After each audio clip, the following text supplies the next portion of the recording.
Curry చేసుకుందాం. దానికి కావాల్సిన పదార్థాలు: ఎండు రొయ్యలు, ములక్కాయ, దోసకాయ, టమాటా, మిర్చి, ఉల్లిపాయ, కారం, నూనె, పసుపు. ఇప్పుడు స్టవ్ వెలిగించుకుందాం. ఇప్పుడు ఆయిల్ వేసుకుందాం.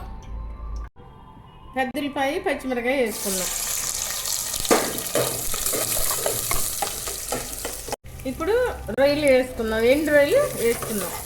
వేసుకొని కొంచెం పసుపు వేసుకుందాం.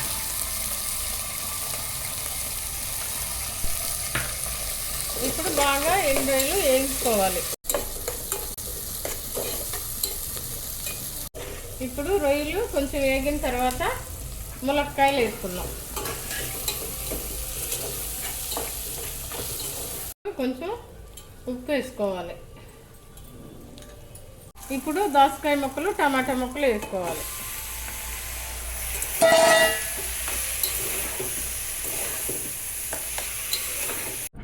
ఇప్పుడు కారం వేసుకోవాలి.